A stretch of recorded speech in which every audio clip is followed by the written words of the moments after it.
Hey everybody, Chris Hale here, CEO of GI Jobs, and welcome to the October 26th virtual job fair for GI Jobs. We are really happy that you're here. We hope you have a really productive day and get out there and talk to a lot of employers that are here to talk with you because of your military background. So get out there and talk to them. Going to kick it off with a great conversation here, a keynote conversation with Larry Smith, who is an Army veteran and the chairman of Tokyo Electron US. Really happy to have you, Larry. Welcome. Chris, thank you so much for the opportunity. Listen, we're going to get to know you a little bit here, a little bit about your background. Really, really important questions here, Larry. The first one I just want to ask you is, do you prefer Moe's or Chipotle? Chipotle. Chipotle. Okay. Are you a steak, chicken, ground beef, veggie? What do you like? What do you like in the burrito? I actually would prefer the chicken. The chicken. All right. I'm a ground beef person, but we'll take the chicken. You know, Army, Navy, I can see those kind of comparisons right now. That's right. That's what we got going on here. Yeah. iPhone or Android? What's your cell phone of choice? iPhone. Okay, good. What about movies? Favorite movie of all time? Wow, favorite movie of all time is probably a tough question. I prefer some specific actors. I love Denzel Washington, from a character standpoint and his consistency. So I could look at a lot of his films that I would typically watch just because of who he is. Yeah, Denzel doesn't make bad flicks. Did you see that? You saw the latest Top Gun flick, the Navy flick? Yeah, I did. You know, it's interesting. I'm aging myself a little bit, but my wife and I, that was our first date. And was the Top Gun original, and we recently saw the new one in 3D with my daughter, and so it was just a fun event to go to. Yeah, it was amazing the way they did that. Great film. Well, listen, tell us a little bit about yourself. Where are you from originally? Where did you grow up? Chris, I grew up in northern Minnesota on the tip of Lake Superior in Duluth, Minnesota. And I currently live in Austin, Texas, and you cannot get a more different climate than those two destinations. Same longitude, different latitudes. Right off I-35. That's all you got to say. One is almost beginning, and one's almost to the end. So yeah, no doubt. You know, Austin's such a growing area. Housing prices are booming, and just so many people moving there. Must be a fun place to live these days. It is. I've been here almost 20 years in the Austin market. It's high tech. It's real close to Fort Hood, which was my first duty assignment. So I'm actually spending a fair amount of time visiting with veterans up there to encourage them to come down about an hour south and join some of the companies that value veterans. Yeah, cool. Yeah, no, good stuff. Fort Hood, real close. So let's talk about your Army. Speaking of Fort Hood, let's talk about your Army journey. So you're West Point grad, 1984. Tell us about what you did in the Army, and then your journey path into the private sector after that. Yeah, so one of my goals, I grew up in a middle class family of veterans, actually, but not career veterans. My father served in World War II. And in the Marines with beach landings in the Pacific to include Iwo Jima, Guam, Philippines, and Okinawa. My oldest brother served in Vietnam, and then another brother served in the Air Force. And so there was a legacy of service to the country, but not from a career standpoint. Given middle class background with a large family, I knew I had to find a way to fund my education.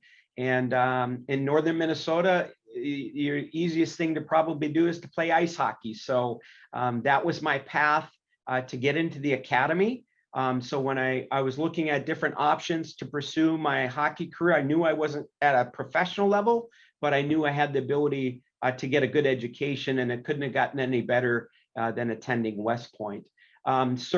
Graduated. I served my 5-year commitment in the armor branch of the Army. With destinations at Fort Knox and at Fort Hood, primarily for 2.5 years out of that time period. And then I decided to get off after that 5-year commitment for a variety of reasons, probably more of related to my family and not wanting to move all over the place. And now as I look back at my friends that have served, up to 38 years in the military, they've had probably 6 deployments in that time period. So that was a primary reason for me not to pursue the career, was just the challenges of the moving every few years and the impact that would have on a family. So I decided to get out, used a headhunter that valued military service, and I landed in the semiconductor industry 33 years ago, and that's where I have fortunately served 3 companies over that 33 years, with the last 22 years with Tokyo Electron. And I can't say enough about that company and my experience in the industry. Yeah, we talked earlier about your transition with, you used a headhunter, Cameron Brooks, and Roger Cameron. Tell us about, tell us some of the stories that you remember. It's funny because when I was 7 years behind you in getting out of the service, or seven or so years, and companies didn't have military recruiting programs then. It just wasn't there were a handful, right? And Cameron Brooks was one of the ones that really touted that. But in nowadays, you can't hardly find a company that doesn't have a very robust military recruiting program. So it was a different ballgame back then. But tell us about that experience that you had with Cameron Brooks. Yeah, Roger's a legend. He's quite a character. I think they did a good job of helping me understand and do the homework to prepare for the transition. So there was books to read, and he wrote a book called PCS to Corporate America, which helps individuals with interviewing skills and how do you understand what translates from your military experience into that civilian sector. So I spent a couple of months working with them to prepare for that transition. I attended a conference, this is back in 1989, so we're going back a long time, and I had 17 interviews over 2 days. I mean, that says enough. And the industries were very diverse, from oil and gas to trucking industries, to the semiconductor industry, to pharmaceuticals and medical devices. And so I remember one of my conversations with Roger was, hey, Roger, I want, manufacturing opportunities, process engineering. I wanted to be in management, but I did not want one interview in sales. I was adamant because I felt a sales role really was a role that would cause me to compromise my integrity. And so one of the things that he proposed to me, he says, hey, just do me a favor. Just go to 2 sales interviews, and I just want to expose you. I'm not going to force you. Don't worry about it. And so make a long story short, Chris, I ended up interviewing and talking to a 1976 grad from West Point, and he informed me of a sales role that was really more project management, long-term relationship building with a customer, kind of a problem solver. And sure enough, that's where I landed and ended up spending a good portion of my career, the early days of my career, in sales, but it wasn't that transactional. So I guess my point is, be careful of the preconceived notions you bring to this discussion, because they are looking for your attributes, your discipline, your ability to solve problems, build relationships, work in a team. And there's a wide variety of ways you can use those skills. Yeah, no, really, really good advice. And, you mentioned 17 interviews. We talk all the time. It's about networking. It's about learning the types of jobs that are out there and how to translate the skills that you've got in the military to those types of, jobs. There's a lot of digital automation in recruiting these days. Uploading a resume and certain keywords don't match, or they do match, and sometimes you don't get those opportunities. But we just encourage veterans to network. And your network, 17 interviews is a lot of networking, right? There's a lot of follow-ups and everything else that really happens, from that. So no, good stuff. Thank you very much for that. By the way, you mentioned hockey. We interviewed, I don't know if you know, Admiral Ted Carter, who was the superintendent of the Naval Academy, became the the president of the University of Nebraska, and he's still there. We interviewed him about 8 months ago. Awesome. So he was a hockey player at Navy. So I think he might have been a little bit before you, but you guys may have possibly played against each other. I'm not sure. Yeah, actually, we never played Navy in hockey. Oh, you didn't? Okay, so you No, didn't play against. yeah. So we had our rival was the Canadian military academy in that season, and so unfortunately, I didn't have that unique Army Navy experience. Yeah, yeah. I'll bet those guys were a tough out. The Canadian team. Oh yeah, you betcha. No doubt. Listen, good stuff. So tell me about, let's transition into Tokyo Electron US. Tell us about, the chip industry, right? I think most, your layman probably doesn't understand, we see people in these clean rooms with these clean suits. What is a semiconductor chip? How do you make it? What's the manufacturing process? Why is it so involved in such advanced manufacturing involved in this? Yeah, I got to tell you, Chris, I am not a technologist or a scientist. I'm a leader that loves technology and working with people, and you have a wide variety of people in this industry. We like to refer to our company as a company that provides technology that enables life. And given where we are today, as you mentioned, the differences in digital content and space and technology, to include this video lead that we're able to have this conversation, semiconductor chips enable all of this. It's the foundation of really what allows us to communicate, to connect. We're looking at autonomous cars. The chip content in cars, unfortunately, has caused some disruptions over the last couple of years because of shortages in specific chips. But it is the foundation for really how we operate right now. Tokyo Electron is the #3 manufacturing or provider of manufacturing equipment to make microchips. Okay. And so we deliver this advanced equipment to really manipulate atoms, to deliver transistors, billions of transistors on a chip the size of our thumbnail. And so when I describe this to people, and as our organization just has the experience to work in that industry, it can be very, very intimidating. And in actuality, the skill sets that our military and our teammates who've come from the military into our industry, I really want to soften that intimidation, because we can use all of those skill sets. Those have worked in maintenance on helicopters and tanks and all of the different aspects of the military. It translates very well. And we put this equipment, hundreds, if not thousands of pieces of equipment into a multi-billion-dollar factory. Companies like Intel, Samsung, Micron Technologies, IBM, Global Foundries, Texas Instruments. It's a consolidated industry, but it is rapidly growing. We expect it to probably double from a market of around $500 billion right now to over $1 trillion of a market that uses semiconductor chips over the next 7 to 10 years. Wow, doubling in 7 to 10 years. Wow. Yeah.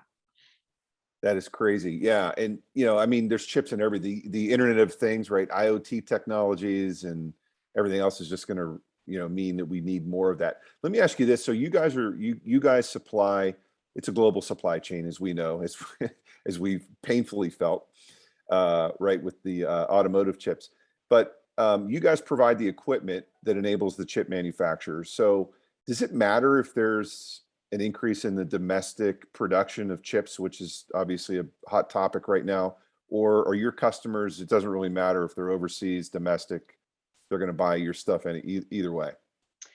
Well, that's a question we're navigating through as we speak. I was in Washington, D.C. all last week dealing with the CHIPS Act implementation, with the geopolitical tensions between the U.S. and China is added some new dynamics to our industry.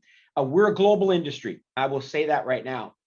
There's some unique situations in that geopolitical space that the U.S. government has decided that the semiconductor industry is so critical to our military, to our artificial intelligence, to quantum computing. It's a core function to make sure that we maintain our presence and domestic manufacturing for our national security and defense. So that narrative has changed, over the last couple of years. When I look at my 33-year career, it was meeting with customers and saying, hey, what's the technology that you need? We'll deliver to you, and we'll work together to solve this problem over the next 5 or 10 years. That dynamic's changed. That benefits our U.S. Industry and employment opportunities for our veterans. We feel as an industry, we probably need tens of thousands of jobs over the next decade. We have mega fabs coming into Arizona, Texas, Ohio, New York, Oregon. And so when you look at military service, that footprint across the United States is rapidly expanding with semiconductor manufacturing. We have about 14 sites around the US, and that's going to expand with the CHIPS Act, which is incentivizing companies to build factories in the US. And it's also incentivizing companies to collaborate and deliver advanced research initiatives with the National Semiconductor Technology Center. So we have jobs from field engineers up to PhD scientists and everything in between, with supply chain, management, field service, sales, operations, IT. So our industry is growing. We need a lot of talent, and we want to tap into that veteran ecosystem or talent base to help our companies succeed and grow. Yeah, it's great insight. One of the things that veterans struggle with is the opportunity to figure out, what is it like? Like, what do I know what I do when I wake up and I'm in my military job. When I wake up in my civilian job, what is it that I'm going to be doing every day? What's the culture like? Can you walk us through, maybe at your company, one of the jobs that you think is ideally suited for transitioning service members or veterans in general? Just kind of walk us through what that's like, a day in the life, or the culture that they can experience there, the type of work that they're going to be doing. Chris, thanks for this question. We like to describe about half of our organization are field engineers. Okay, so let's just take a day in the life of a field engineer. And then let's just say it's someone that's mechanically oriented. I don't even want to describe the military job. But before I describe that, I have been working with the military for a number of years. I believe I'm called as a leader to help veterans get jobs in our industry. And also a side conversation that's not part of this is I'm also trying to help veterans get housing for those that have fallen on hard times and may be homeless. That's a completely different conversation. But a day in the life for an engineer, for a veteran, as he's coming out, number one, we want to onboard him, bring him into our culture. Our culture is based on trust. So our Tell US vision is a trusted global partner providing technology that enables life. And trust, if I use a reference to Stephen Covey II, the speed of trust is built on character and competence. Okay. And what better way to get to fulfill our vision and to execute what we do with people from the military? Okay, the attributes of a military soldier is what we're looking at more than just the technical competence. Discipline, teamwork, commitment, the ability to go out and fight and win. We're in a competitive market, not necessarily life and death market, but it is competitive on a global space. So we want people that are passionate to want to come in and make a difference. So day in a life field engineer, you work probably on a shift, 12-hour shift. You go into a clean room. You may be installing equipment. You may be optimizing equipment. You may be modifying or updating the software that is enabling our customers to make microchips. The shifts on ours are 12 hours. So one day, depending on the shift you're on, there's 4 different shifts, front of the week, back end of the week, days and nights. Our customers run 24 hours a day. The beauty of that is you may be working 3 days one week or 4 days the next. So, from the beginning, you're going to have some time that can give you the opportunity to do things with your family, to do things outside of work that is unique to our industry, at least from a field engineering standpoint. Other positions are not always on that shift work. You're going to work as a team. You're going to go in there and you're going to make sure that you're safe. You're going to make sure that you're having high quality standards. You're going to have a buddy that works together so that you're achieving that mission, much like you would do in the military. You want your flank covered. Well, we want to make sure that you're operating, because we deal with, high voltage. We deal with some nasty chemicals. So there's some of that aspect that are directly transferable from the military, from a hazard duty, not to an area where we need to make sure we're operating with that same type of mentality. Does that help? Yeah, no, big time. So there's veterans that have engineering degrees. Obviously, they're gonna, hey, that makes sense. Or veterans that maybe worked in a technical capacity while they were in the military. But how does a veteran who's just mechanically inclined but doesn't have the piece of paper that says, that they have an education in that, would they be competitive for those types of jobs? And how do they show your recruiting team that they're capable of doing that work? So our recruiting team is really, we've been engaged with the veteran community over a number of years now, and they can help guide a person. What are your passions? Are you mechanically inclined?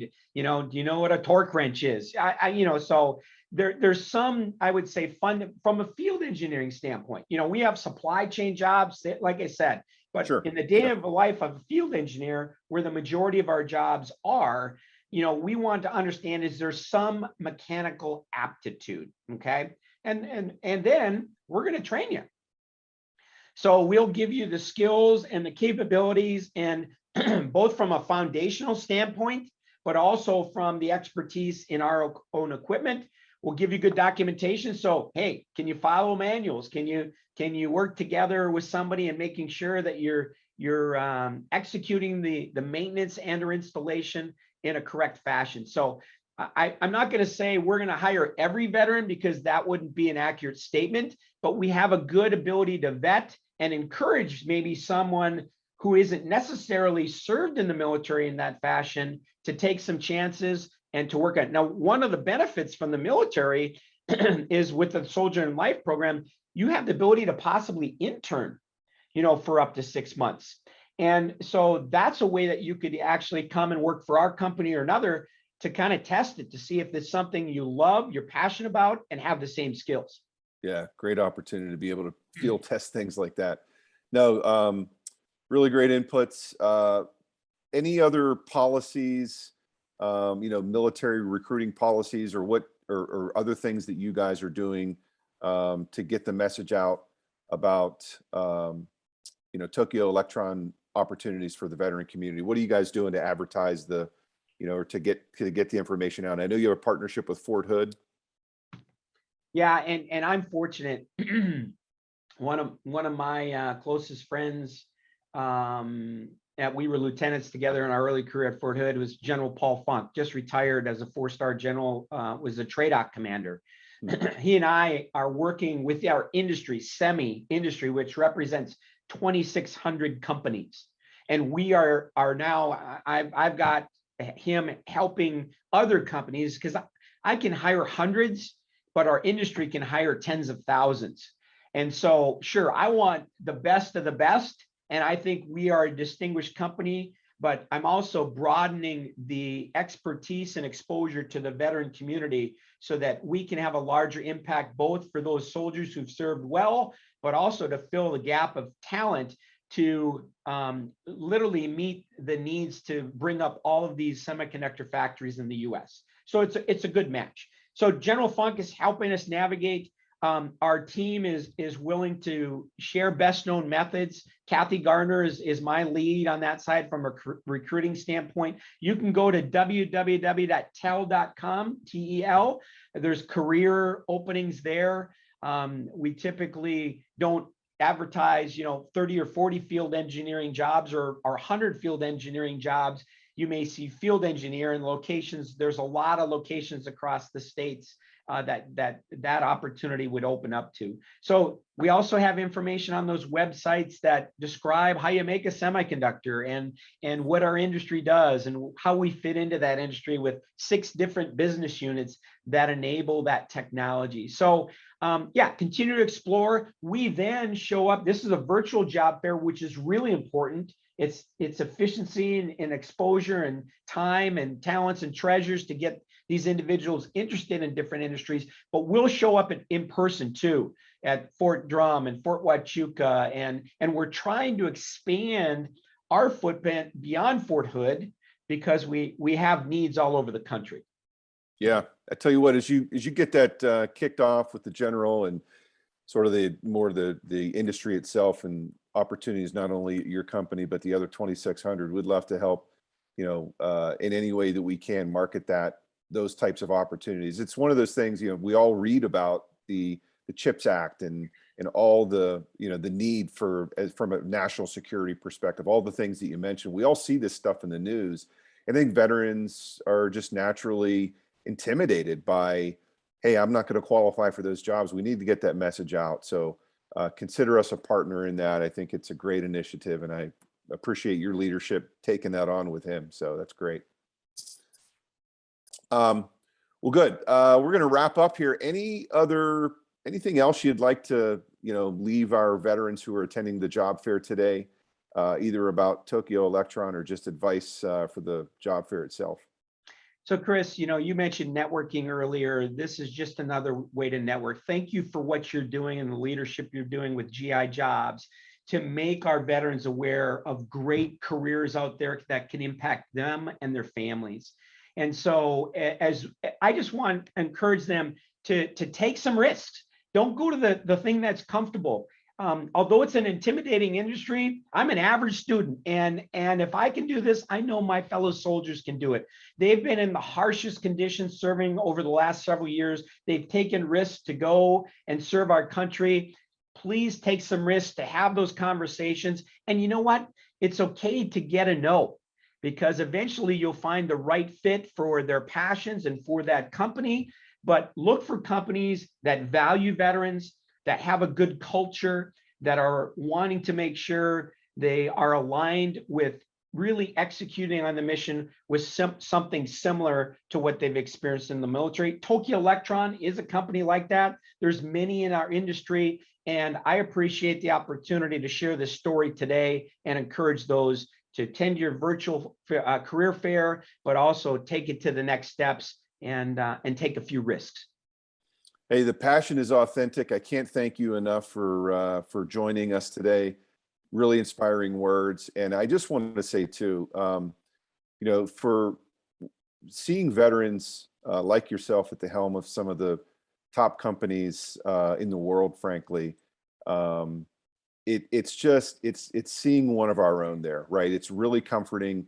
And when you wear that on your sleeve the way that you do in a really authentic way, it's just incredibly welcoming, and it opens the doors for civilian opportunities for veterans. So hats off to you. It's a responsibility that I think most veterans in senior leadership positions like yourself realize. And I just salute you for what you're doing to open those doors for veterans. Really great stuff. Thank you again for joining us today. Thank you so much, Chris. You got it. And listen, to those who are attending the virtual job fair, encourage you to get out there and talk to as many companies. As Larry says, take those risks. They are here to hire you. They want to talk to you. Approach those booths and have a conversation with them. Have a great day, everybody. Thank you.